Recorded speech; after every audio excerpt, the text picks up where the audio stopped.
and we will get on with the next position, which is vice president. So our candidate is Mar. So clap, clap.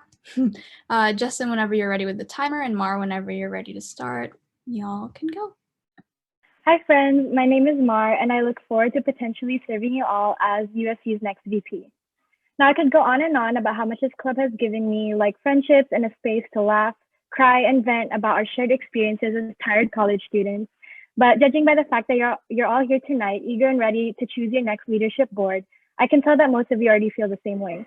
This past year with COVID-19 hasn't been easy for us as a club, but serving as UFC's Barrio Chair and Northwest FASA's Secretary of Communications has greatly improved my abilities to develop creative solutions to address unique challenges and to keep an open mind for whatever comes our way.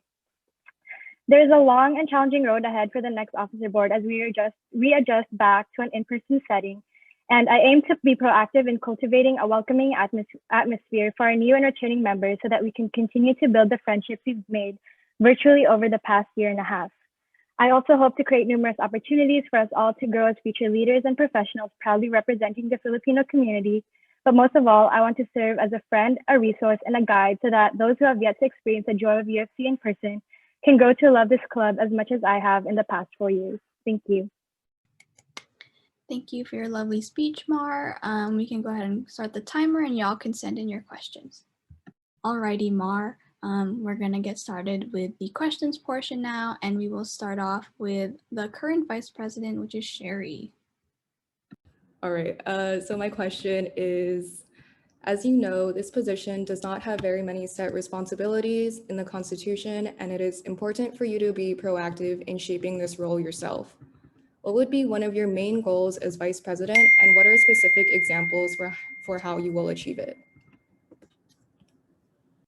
So I think one of my main goals as vice president, especially as one that's entering this position after like a global pandemic and after we haven't been in person for almost 2 years, one of my main goals is to really foster relationships with new, and like I said in my speech, with new and returning members who haven't really been able to meet, the other UFC members in person. And so I can understand if there are a lot of reservations and a lot of nervousness once we have our first in-person UFC meeting.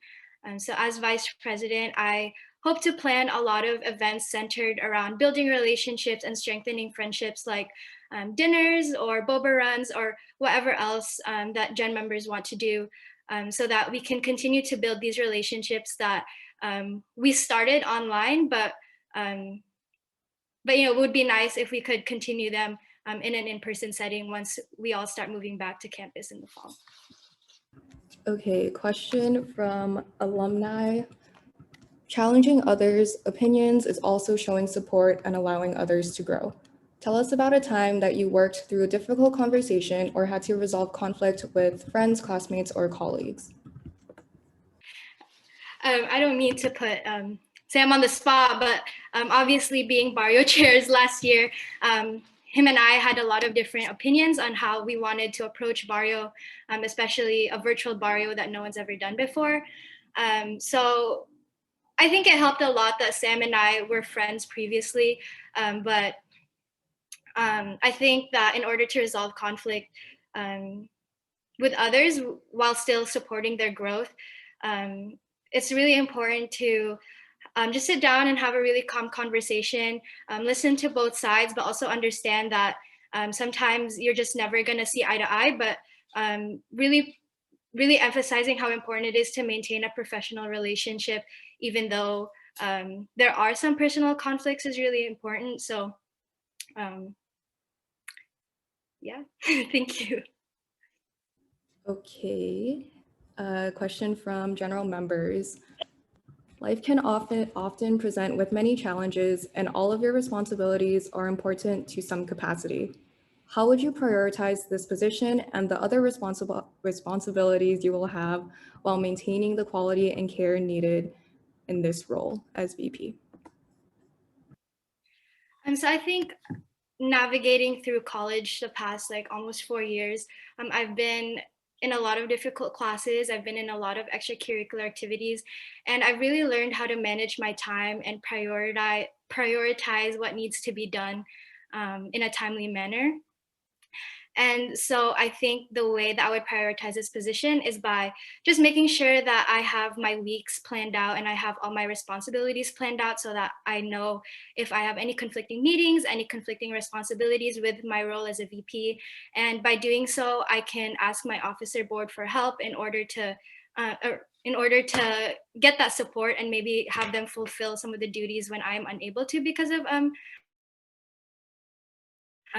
so like I said previously, just maintaining quality organization and completing everything I need to do for my classes in a timely manner so that it doesn't conflict with my responsibilities as a VP will really help me to just focus on this position when I need to and be there 100% for my officer board and for the general membership. Okay, one last question from general members. What are some new ideas or projects that you would like to bring to this role? I think in terms of supporting my officer board, one of the things that I really want to start are more mindfulness and wellness check-ins, especially now that we're returning to an in-person setting. The added responsibilities might get overwhelming for a lot of people. So just incorporating that check-in to see how the other officers are feeling, I think will go a long way in making sure that the board continues to run smoothly throughout the next school year. And also pushing for a feedback form that we can send off to the general membership to fill out so that we as an officer board can better cater to their needs and ensure that we're staying transparent to the general memberships about what our officer board is working on. I think will also go a really long way in kind of improving that relationship that the officer board has with our general membership so that we're not kind of separated from them. It's not kind of like, oh, the officer board is here and the general membership is here. I think by having them also feel safe to offer their input to how we run as a board will kind of help kind of blend that together and greatly improve the relationship of the whole club.